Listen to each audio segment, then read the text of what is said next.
त्राही त्राही कर रहा था। एक समय वो था जब ये जनमानस हाहाकार कर रहा था। एक समय वो था जब ये जनमानस खून के आंसू रो रहा था। नहीं थी किसी में सामर्थ्य इस जनमानस की वेदना को कोई सुनता, नहीं थी किसी में सामर्थ्य इस जनमानस के खून के आंसुओं को कोई पहुंचता, नहीं थी किसी में सामर्थ्य इस जनमानस के करुण कंदन को कोई रोक। देव, गंधर्व सभी सर्वत्र मारे रहे थे। संकट की इस विषम परिस्थिति में जनमानस की वेदना को हरने का भार लिया आपने अपने सबल कंधों पर। जब ले लिया आपने अपने सबल कंधों पर तो बंद हो गया जनमानस का हाहाकार, बंद हो गया जनमानस का करुण कंदन, पहुंच दिए गए जनमानस के खून के आंसू।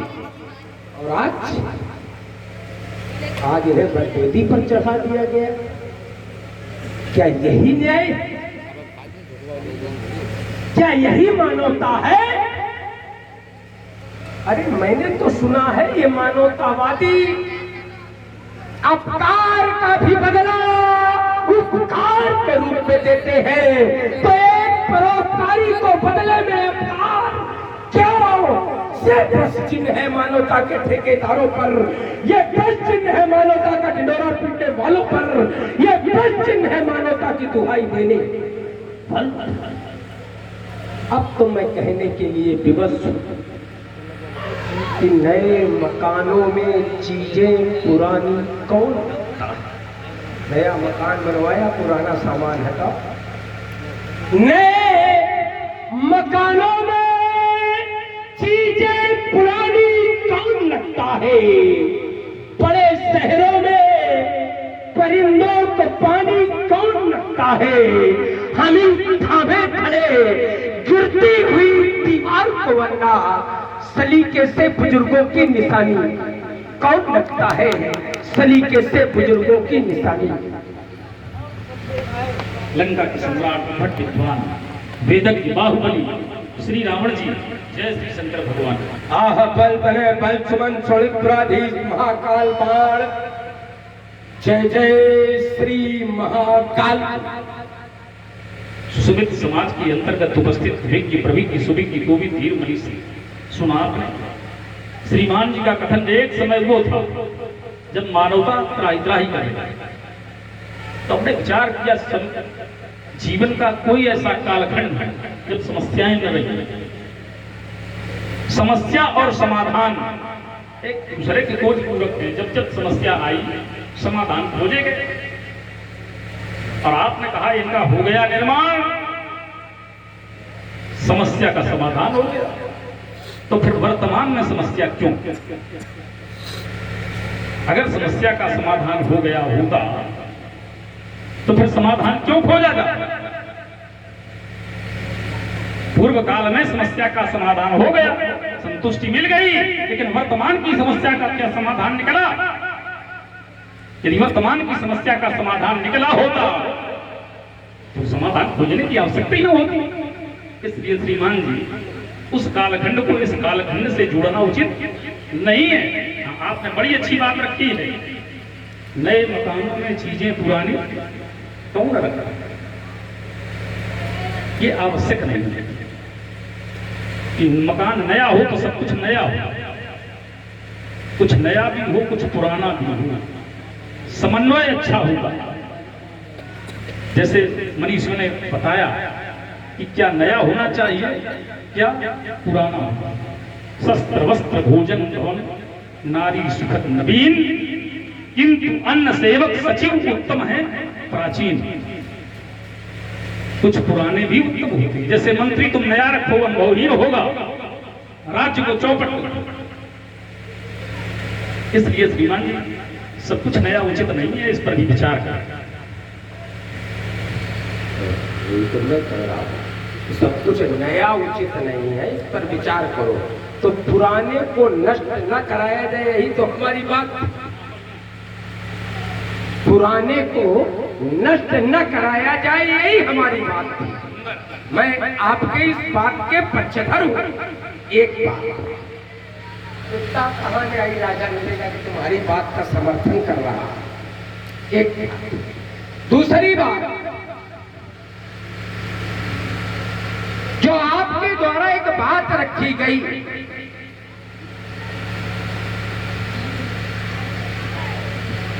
जिस समय जनमानस त्राही त्राही कर रहा था, इनके द्वारा समस्या का निदान ढूंढा गया।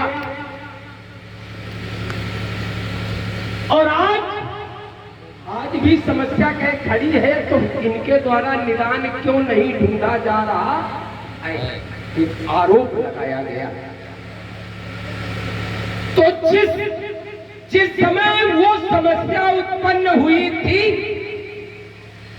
ये जिनके संरक्षण में थे, जरा समझने का विषय है, ये जिनके संरक्षण में थे, उनके द्वारा इनका प्रयोग करके समाधान ढूंढ लिया गया।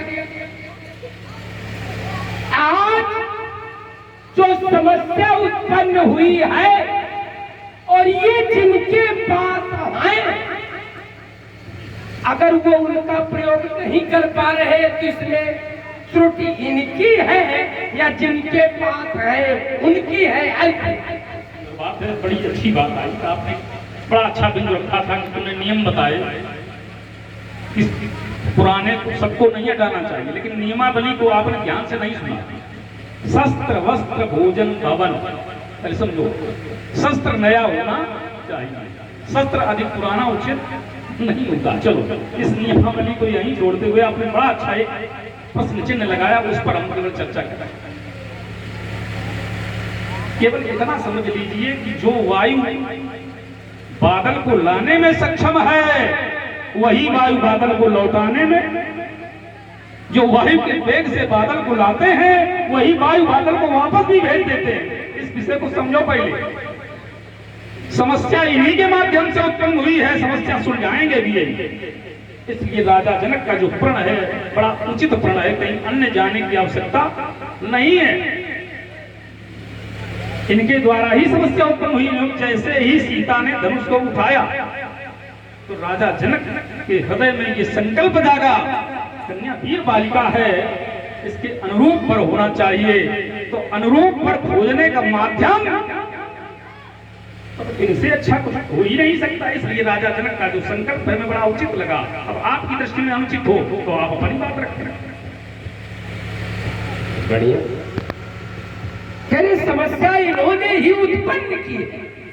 जरा देखिए, बढ़िया। समस्या इन्होंने उत्पन्न की, बात समझ में नहीं आई। समस्या इन्होंने उत्पन्न की। अगर बालिका ने इसने उठा लिया तो समस्या इन्होंने उत्पन्न की। ये अगर नहीं समझ में आ रहा है इसको थोड़े से सूत्र से जोड़ा है। अपने कर्म हमें ये नहीं समझ में आ रही। अब आपका कर्म आवे तो आप समझाइएगा। बालिका ने इन्हें उठा लिया तो कह रहे हैं उस बालिका के वर के चयन है इनका, तो बालिका ने इनको उठा लिया।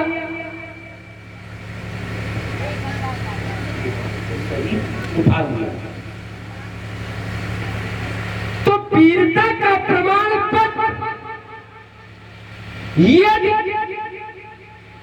उस बालिका को वीर केवल इसलिए कहा जा रहा है क्योंकि उसने उसे इन्हें उठा लिया, तो वीर की खोज भी उसी पर आधारित होकर कर लेना चाहिए, नष्ट कराने की आवश्यकता नहीं। क्योंकि जहां बात है बालिका उसकी आयु सीमा वर्ग का कोई निर्धारण नहीं इस प्रतियोगिता में। और जब तक आयु सीमा का निर्धारण नहीं होगा, या तो आयु सीमा निर्धारित की जाए, ठीक है, आयु सीमा निर्धारित की जाए, तब तो श्रेष्ठता प्रमाणित हो जाएगी। तो यही से अब हमने क्यों इसको रखा? क्योंकि इस कथन को जोड़ने के लिए सूत्र दे रहे हैं। न अस्य देवा न गंधर्वा न असुरा न राक्षसा कर्तुम आरोपणम सत्ता न कथंचन मानुषा। न तो देवता न गंधर्व न यक्ष न राक्षस न मनुष्य। मनुष्य की तो बढ़ना ही नहीं, उठाना तो दूर, इसकी प्रत्यंचा को भी नहीं चढ़ा सकते। ऐसा अद्भुत कृत्य करने वाली बालिका क्या साधारण है?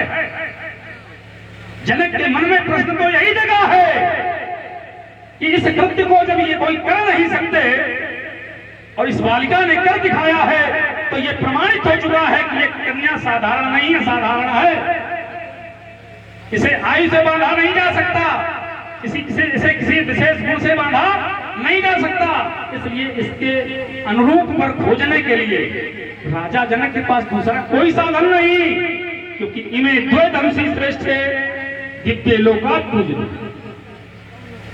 इसलिए उन्होंने यही माध्यम चुना कि सीता के अनुरूप वर की खोज सिर्फ यही कर सकते हैं, क्योंकि इतने न तो सक्षम राजा जनक है, न इस सभा में कोई दूसरा।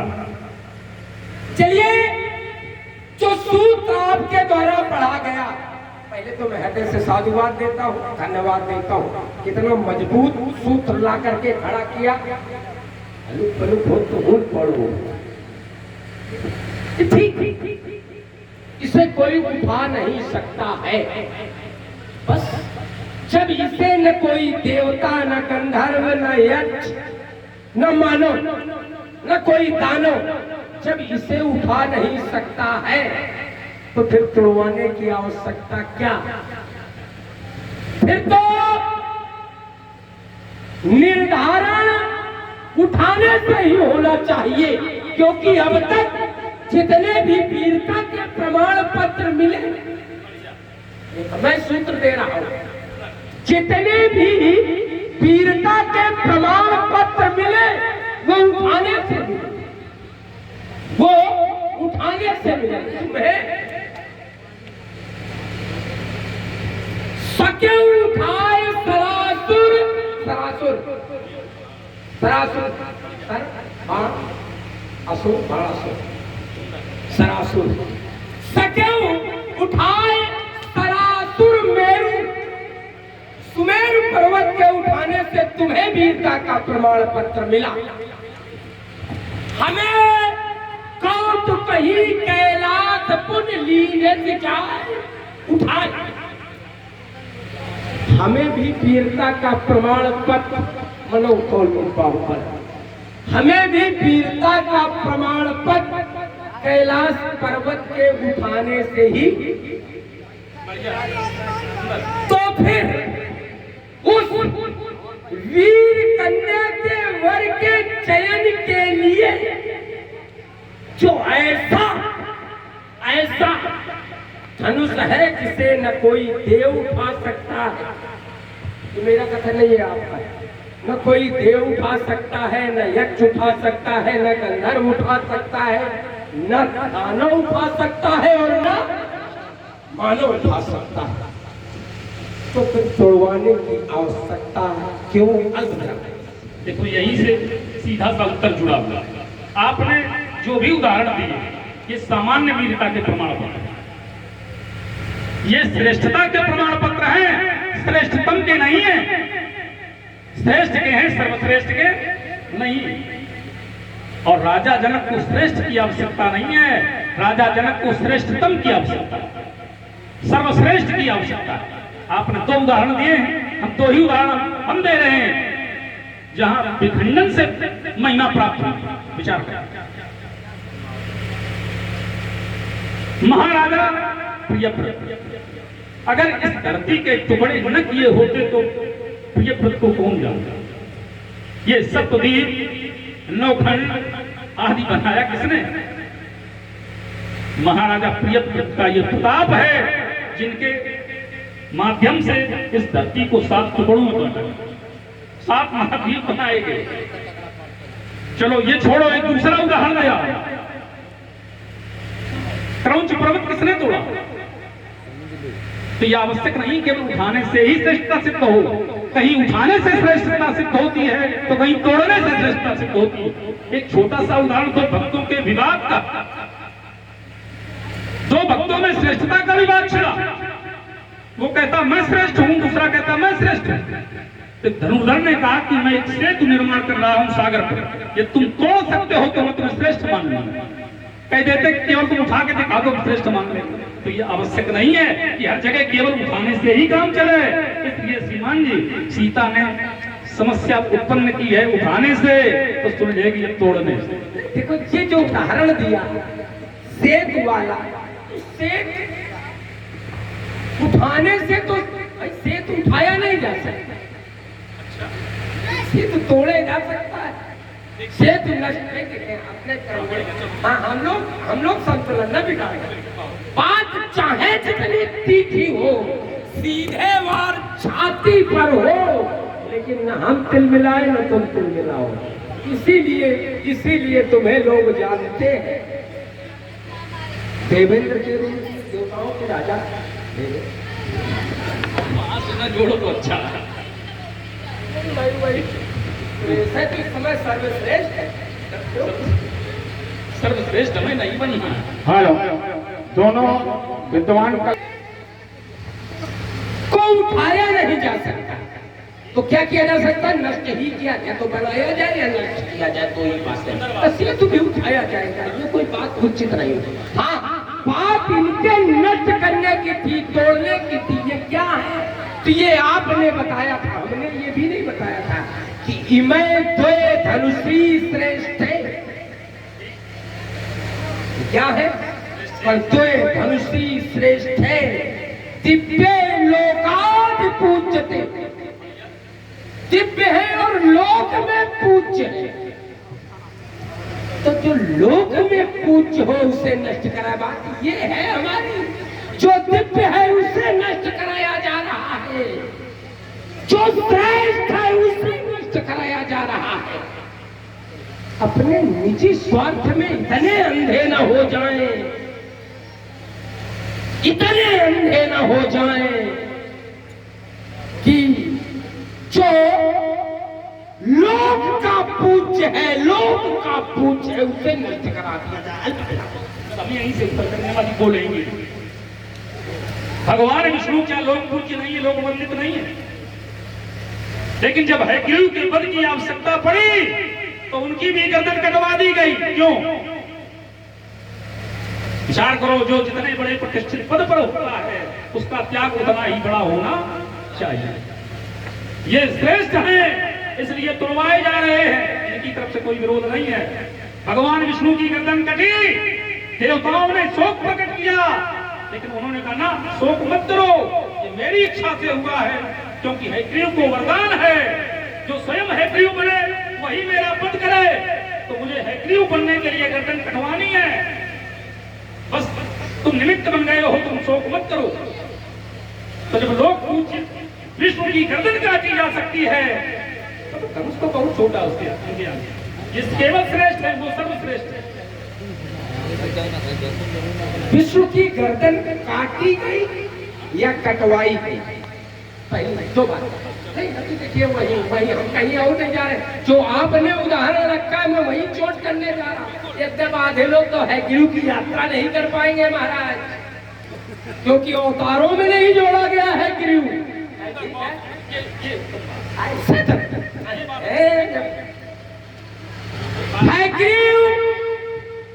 युद्ध करते करते विश्व युद्ध करते करते सारंग पर अपना शीश रखकर सो गए। ठीक है, अब समस्या कि युद्ध भूमि में जब विश्व सो जाएंगे, सेना का नेतृत्व करता सो जाएगा तो सेना क्या करेगी? क्या किया जाए? इन्हें जगाया कैसे जाए? और ये जगाने की सामर्थ्य कहां से, किसके अंदर पैदा की जाए? परिणामता दीमक को तैयार दीमक को तैयार किया गया कि तुम इस धनुष की प्रत्यंचा को काट दो, प्रत्यंचा को काट दो। परिणाम स्वरूप ये सीधा होगा और ये जग जाएंगे। तो किसी पट्टे के लिए दीमक ने कहा कि सर्वशक्तिमान, हम वही जोड़ रहे तुम्हारे शब्द, एक शब्द इधर उधर नहीं, सर्वशक्तिमान को अगर हम जगाएंगे, ऐसा न हो महाराज, ये जन कल्याण के लिए तुम्हारा प्रयोग किया जा रहा है और तुम्हें यज्ञ में भाग दिया जाएगा।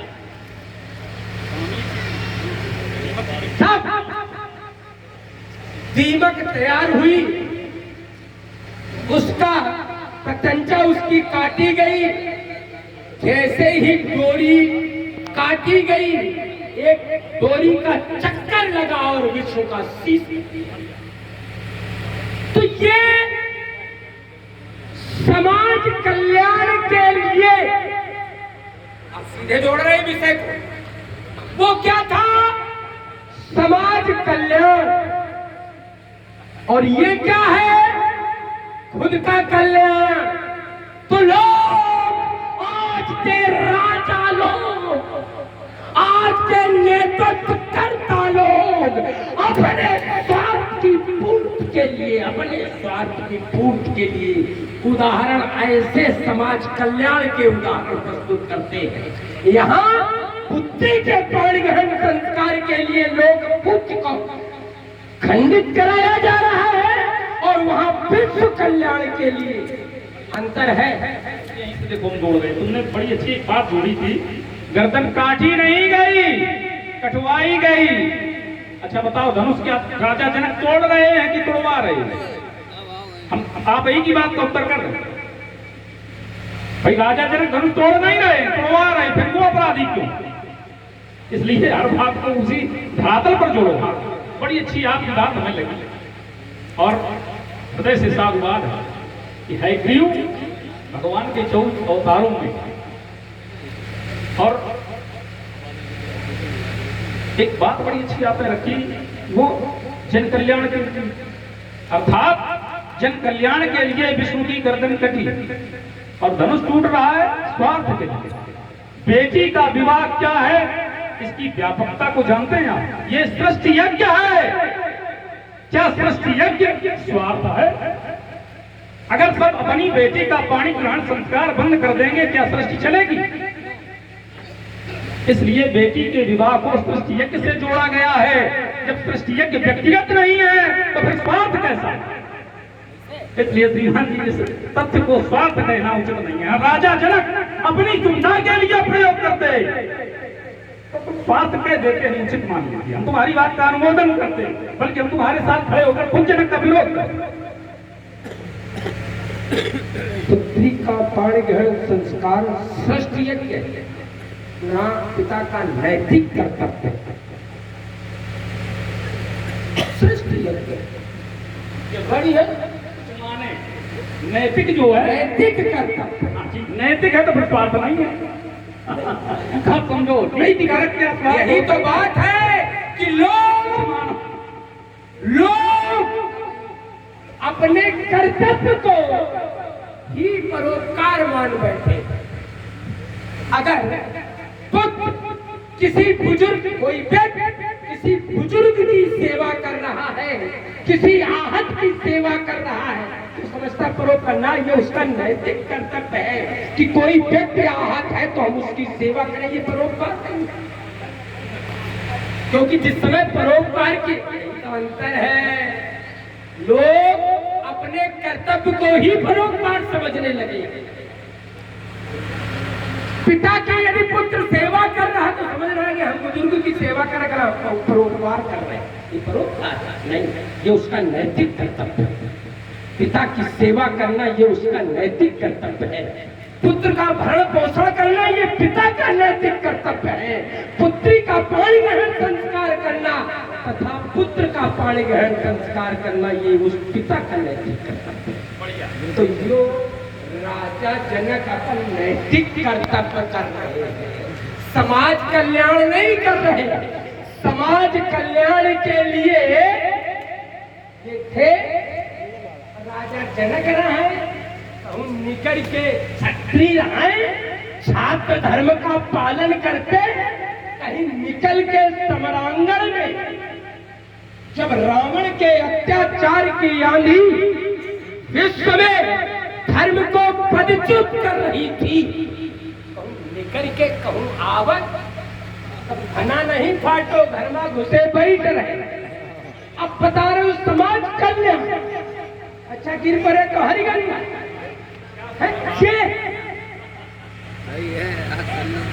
श्रीमान आप जैसे अगर विचारक हो तो समाज अंधेरे में डूब जाए।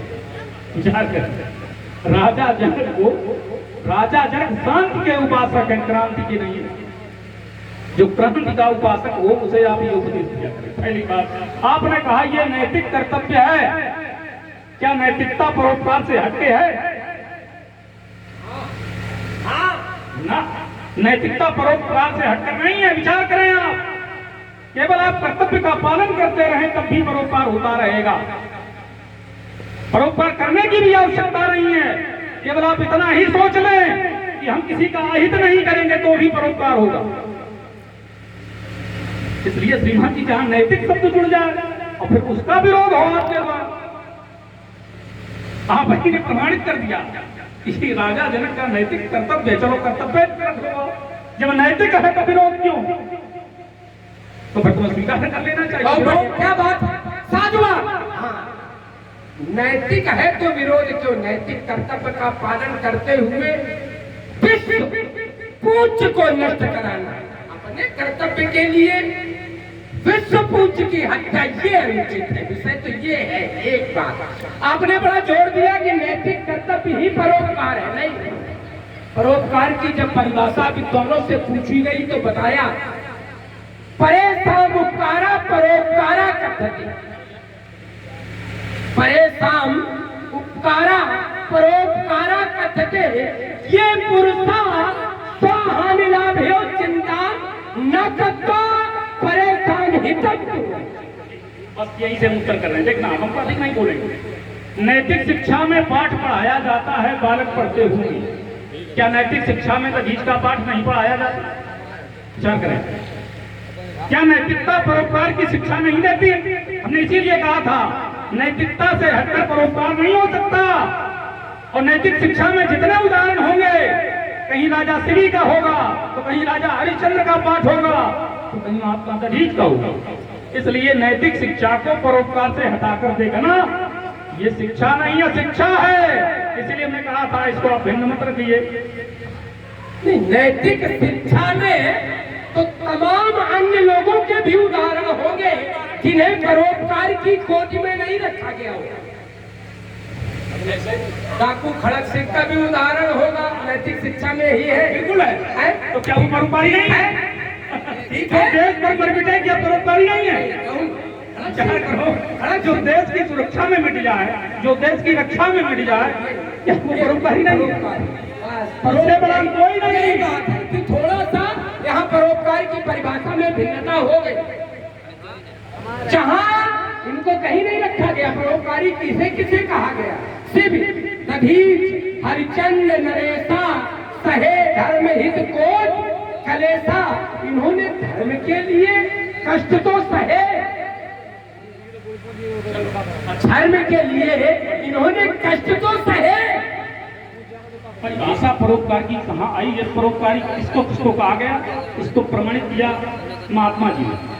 संत विचम सरिता गिरिधरणी परहित हेतु समनित करनी। यहाँ जड़ तक परोपकार कर रहे हैं। स्वयं यही से समझो। स्वयं न खादन्ति फलानि नादन्ति सत्यम खलु परोपकाराय सता विभूतिया, अपने आप को मिटा करके कल्याण का बीड़ा उठाए। और ये भाई रुके, ये समाज के रक्षक को मिटा करके अपनी पुत्री का पानी ग्रहण संस्कार निपटाए और अपने आप को परोपकारी कहलाए।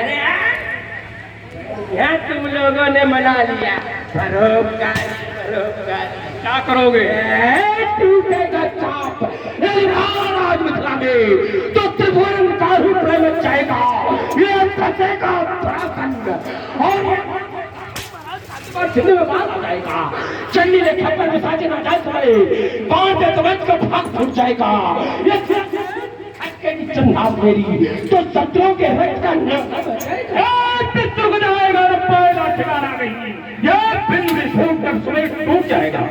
ये शेष की प्रचंड या सत्य की तुरंत परिपुत्र को नून की जाएगा। केवल गुरुबंधुता का करता हूँ ख्याल, वरना राक्षसेंद्र रावण का यह सौभाग्य रूप जाएगा। वैश्य मुख लड़ेगा यह परिपुत्र सीना तान तो सारी सौर शक्ति का यह किनारा फूट जाएगा। तेरे मस्तक पर कौन बनकर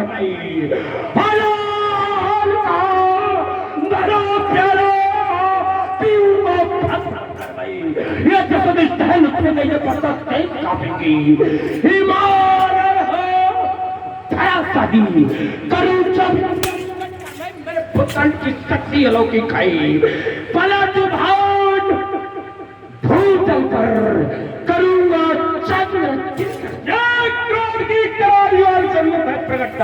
सुबटों के सोने की सरिता पाऊंगा और उन्नों के ढेर हाथ लगा के दिखाऊंगा। अपनी कला को प्रकट करते मैं योगनी पिपासी को रक्त मैं पिलाऊंगा। ऐसी ना करो तो शपथ गुरु शंकर की ये अस्त्र का सत्याग्रही बाण मैं कहूंगा। मंडल सबूत अच्छी बनाएगी भागने लगेगी योगी हाथ पकड़ ले भूतों प्रेतों की चिकुल खाए चढ़ी पर बल बल जाएगी। भाषाए भांग कहाँ तक बताओ संकट को नारी निकलता ही विद्युत मरीन करे इसके प्रयोग से यह खुशी छल आती है। चलती सरों पर यह जो ही खटाखट रन्न मुंड काट मेलनी मिलाती है। हरी रही आग तलक समर के बीच कहीं इसकी सामने शारदा सिखाती है। और से परिपोत कहाँ तक बताऊं सौल टंकार की सामने दिखाती है। या कहो ना करो बढ़ाओ, हमने इन पर लगाया प्रतिबंध। अब तक मुख्य करत रहो विरोध, अब सीधे आओ बढ़ाओ आगे लगाओ हाथ। अब हिंदा कहीं चल जाए चीर के डाल दे तुम कर सकते हो, लेकिन यहाँ आवश्यक प्रतिबंध नहीं। यहाँ होना है संबंध और संबंध में आवश्यक नहीं होता प्रतिबंध। इसलिए एक बार शिव प्रेम से उद्घोष करो दोनों